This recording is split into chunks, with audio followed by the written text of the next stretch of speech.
smiling when you're aching, saying yes when you want to scream no, anticipating everyone's needs while swallowing your own. Somewhere, you learned that love is earned through perfection, through pleasing, through self-erasure. But that's not love, that's survival, and you don't have to live like that anymore. You can be loved in your mess, in your silence, in your honest, uncurated truth. You don't have to entertain. You don't have to explain. You don't have to perform peace when you're in pieces. The right love sees through the mask. The real love sits with the chaos. The deep love stays even when you're not sparkling.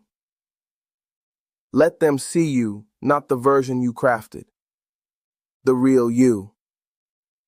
The one who's tired of acting.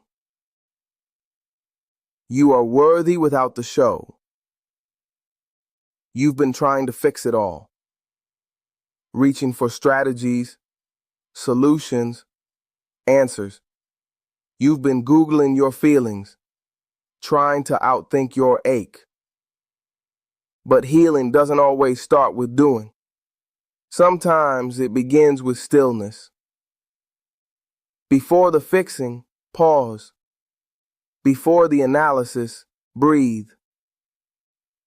Sit with what hurts without trying to outpace it. Let your body feel without rushing it into logic. Stillness is not stagnation. It's sacred space. It's the soft middle where nervous systems reset and clarity begins to surface. Your impulse to fix everything comes from fear. Stillness makes room for self-trust. You are not broken. You're just overwhelmed. Give yourself permission to stop reaching and just rest. The clarity will come not through panic, but through peace. If what we've shared today made you feel seen and you're ready to take that energy even deeper, Grace Matsuda is waiting at 10 a.m. She speaks softly but strikes truth like lightning.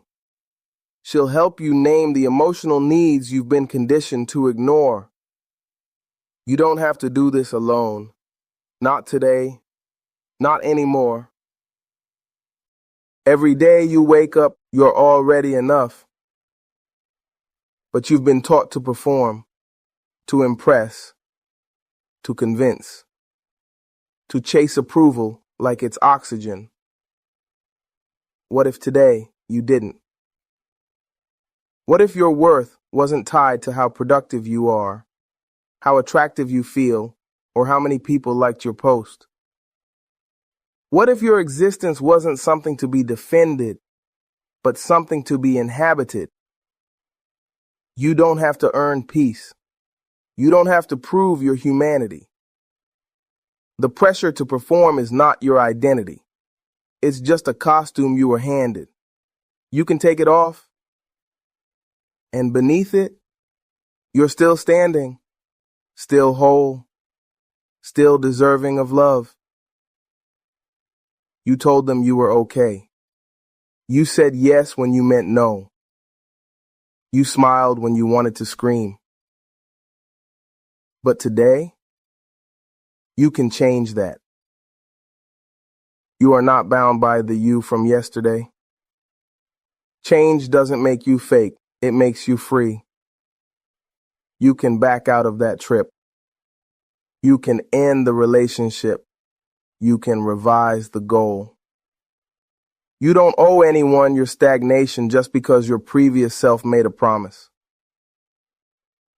This is growth. This is healing. This is becoming. So if your heart whispers a different truth today, listen. You're not flaky. You're not inconsistent. You're evolving. You've convinced yourself that your healing is a solo mission, that you've got to handle it, fix it, sort it all out without needing anyone. But that's trauma talking.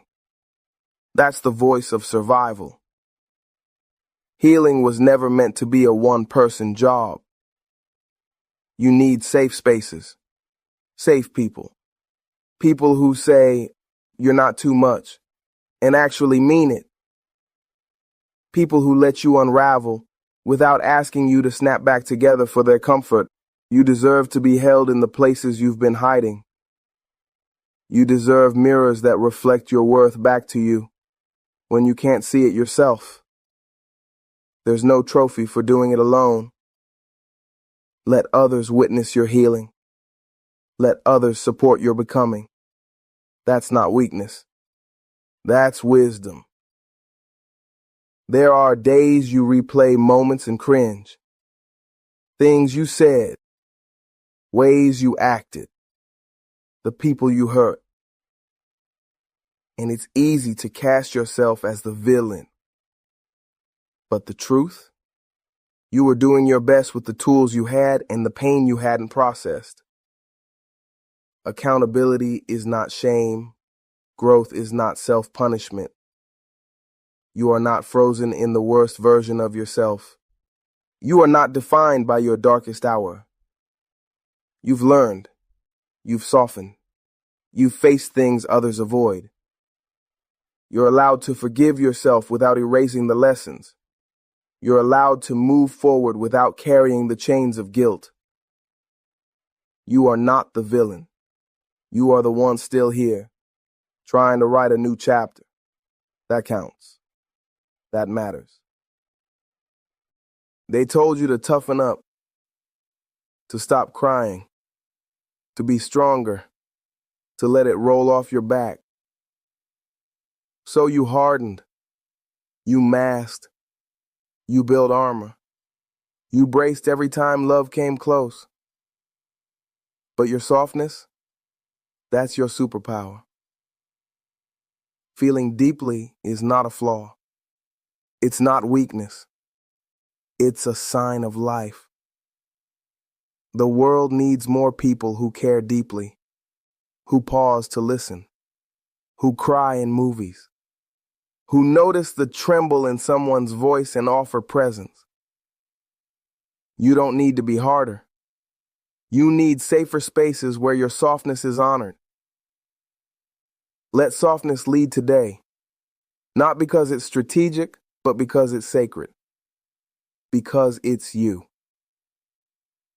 You thought you'd be past this by now. You thought time would erase it.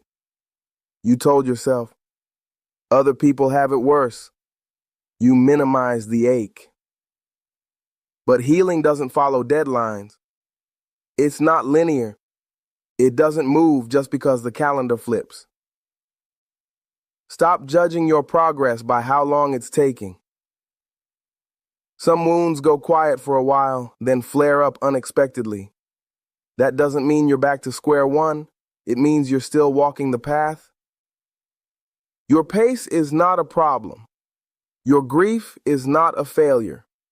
Your emotions are not an inconvenience. Be gentle. Be slow if you need to. You're not behind. You're becoming. They called you dramatic, too sensitive, too much. But they never asked why you felt so deeply, why you reacted that way, why your silence came after being talked over one too many times. You were labeled by people who didn't have the tools to understand your pain, or worse, didn't care to. But those labels, they're not facts. They're projections. And you don't have to carry them anymore. You are not too much. You are expressive. You are alert to the world's shifts. You are tuned in to the emotional frequencies others block out. Let the old labels fall off. Replace them with your truth. I feel deeply, and that's not a flaw. I protect myself because I've been hurt. I ask for clarity because I've been gaslit. You don't owe anyone smallness. You don't need to fit their box. You're allowed to grow beyond it. You say, I don't do that anymore. You block. You ghost. You go quiet. You draw lines in the sand. And sometimes that's healthy. Sometimes it's necessary. But pause for a moment. Are some of your boundaries just grief dressed up as control? Are you avoiding connection because you're still holding the echo of a past betrayal? Have your walls grown taller because no one taught you the language of repair?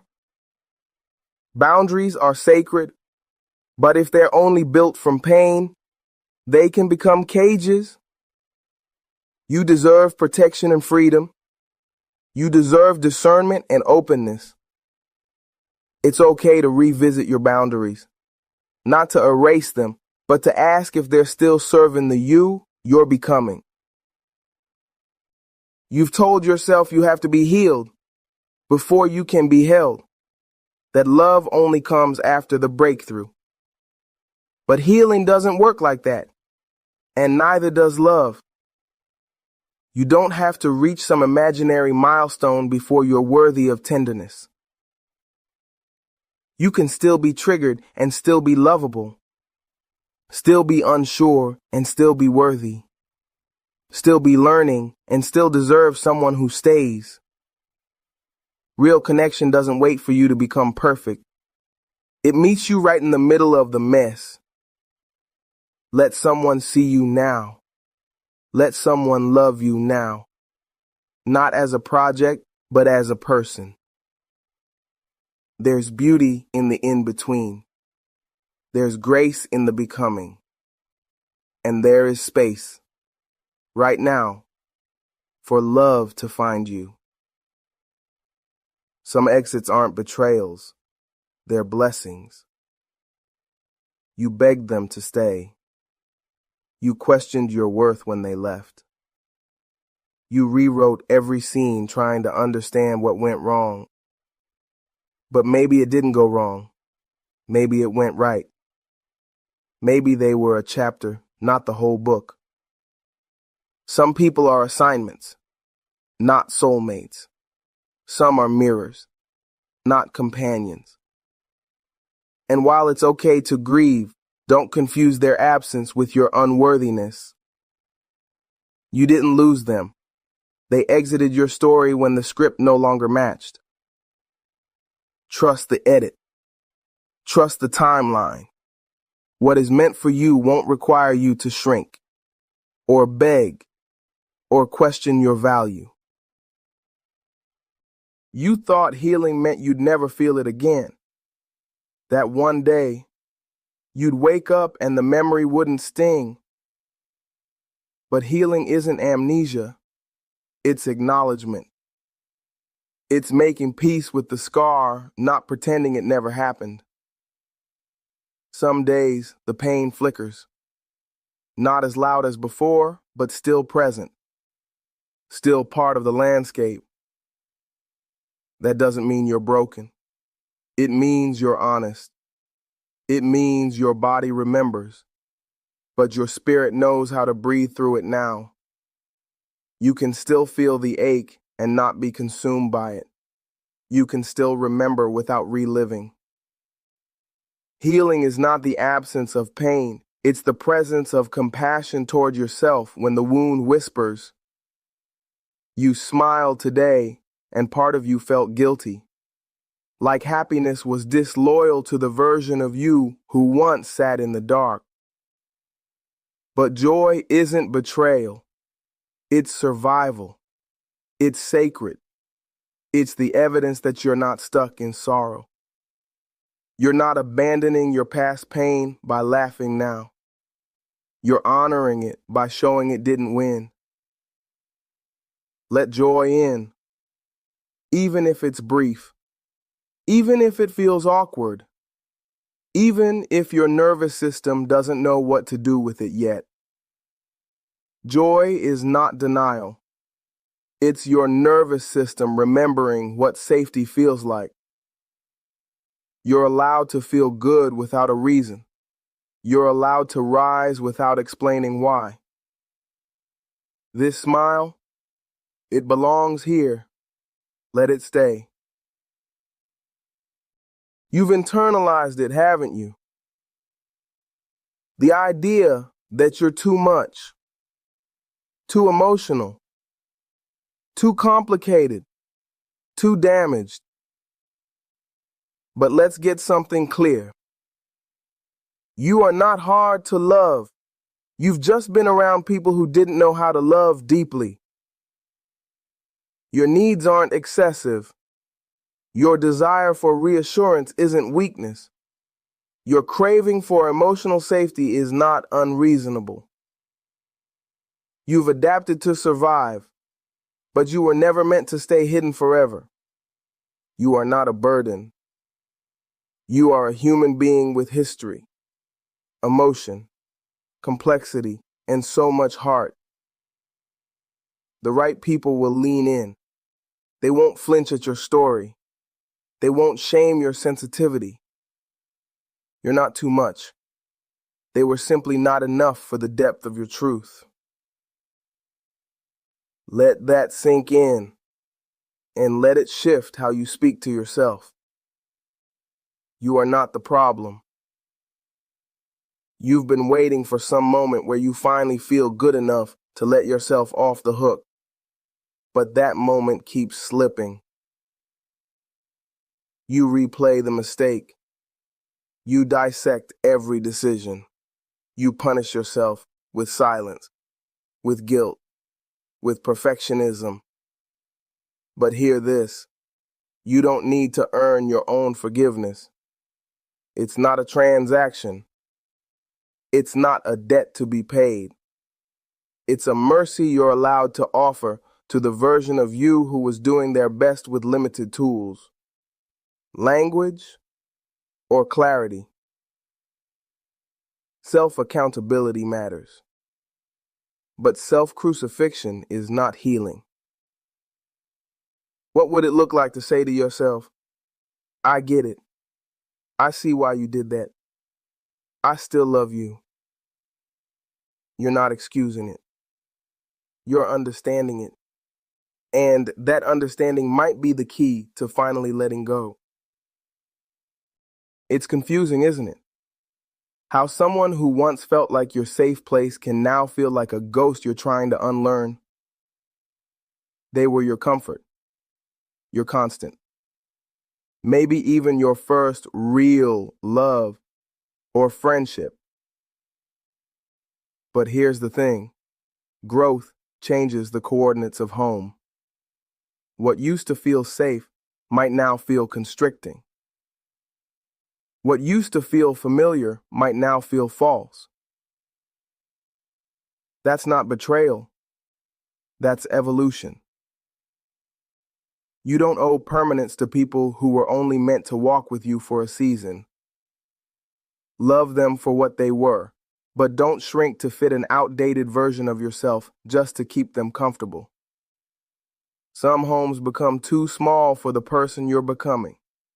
It's okay to leave even if you once prayed to stay.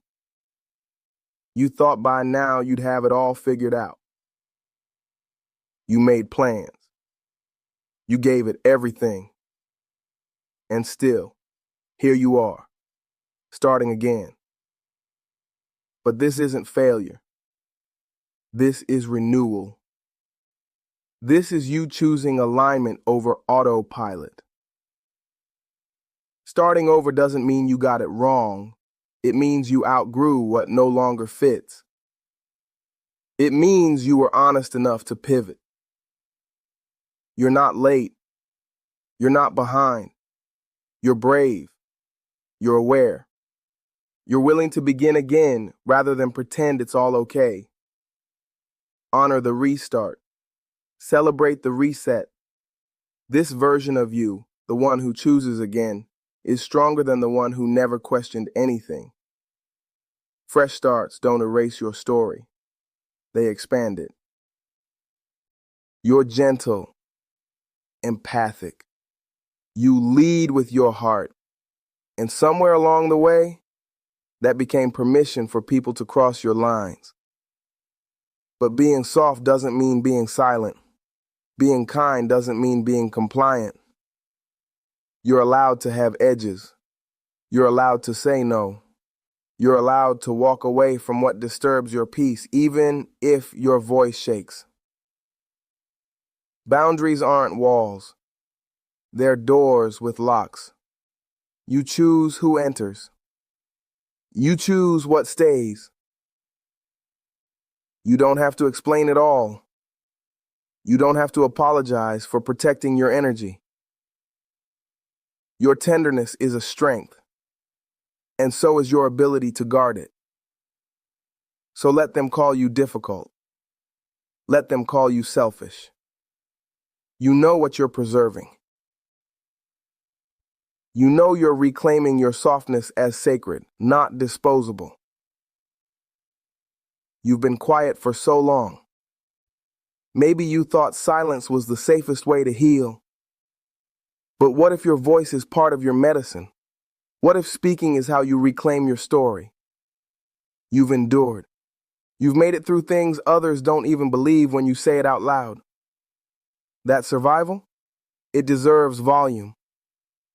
Not for pity, not for validation, but because your testimony can set someone else free.